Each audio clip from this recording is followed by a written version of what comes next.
প্রিয় দর্শক, আসসালামু আলাইকুম ওয়া রাহমাতুল্লাহি ওয়া বারাকাতুহু। সুপ্রিয় দর্শক, আশা করছি আল্লাহ তাআলার অশেষ রহমতে সকলেই ভালো আছেন।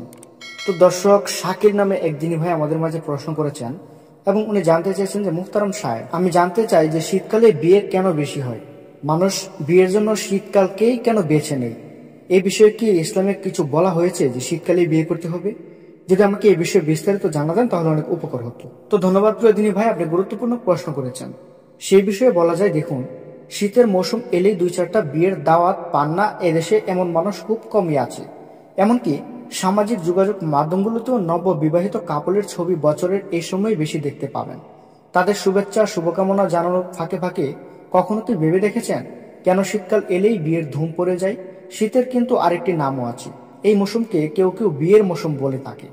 একটা মৌসুমের আরেক নাম কেন বিয়ের মৌসুম হবে? নিশ্চয়ই এর নৈপথ্য অনেক কারণ রয়েছে। আসুন কিছু কারণ জেনে নেওয়া যায়। প্রিয় দর্শক, বছরের শেষ কিংবা শুরু, বছরের শুরুতে মানুষ নিজেকে আয়নায় আরেকবার দেখে পুরো বছরের বাকি কাজগুলো এ সময় দ্রুত শেষ করতে চায়। যেহেতু ডিসেম্বরের দিকেই শীতের শুরু, তাই এ সময় মানুষ নিজেকে নতুন করে গুছিয়ে নেওয়ার জন্য বিয়ের বন্ধনে জড়ায়। আবার জানুয়ারি মাসেও থাকে শীত। এ সময় বছরের শুরু, যে কারণে নতুন বছর মানুষ নিজেকে নতুন সম্পর্কে দেখতে চায়। ফলে বছরের শুরুতেই সিঙ্গেলদের খাতা থেকে নিজের নামটা কাটিয়ে নেয় অনেকে। দুজনে মিলে যে নতুন জীবন শুরু করে তার শুরুটা নতুন বছরের শুরুতেই করতে চায় বেশিরভাগ মানুষ। তাই বছরের শেষ সময়টা যেহেতু শীতের সময় থাকে, এ সময় বিয়ে করার একটি কারণ থাকতে পারে। বছর শেষে অনেক শিক্ষা প্রতিষ্ঠান ছুটি মেলে, বিশেষ করে স্কুলগুলোতে।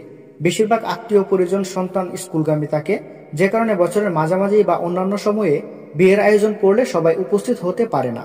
এ সময় যেহেতু ছুটি থাকে, তাই সবাই উপস্থিতি অনেকেই সহজ হয়ে যায়। আর এ কাজেই ডিসেম্বরের বেশিরভাগ বিয়ের আয়োজন করা হয়। এটাও একটি কারণ হতে পারে। তবে ডিসেম্বরেই যে বিয়ে করতে হবে এটাকে নির্ধারিত করে ইসলামে কোনো বিধি বিধান দেওয়া হয়নি, বা এরকম কোনো কথাও ইসলামের মধ্যে নেই যে ডিসেম্বরেই শুধু বিয়ে করতে হবে। বিয়ে করার জন্য আপনি বছরের যে কোনো সময় যে কোনো দিনই বেছে নিতে পারেন। তো প্রিয় প্রশ্নকারী দিনী ভাই, আশা করছি আপনাকে বুঝাতে পেরেছি। ভিডিওটি ভালো লাগলে অবশ্যই একটি লাইক করবেন এবং আমাদের চ্যানেলে নতুন হয়ে থাকলে অবশ্যই সাবস্ক্রাইব করবেন। আসসালামু আলাইকুম, আল্লাহ হাফেজ।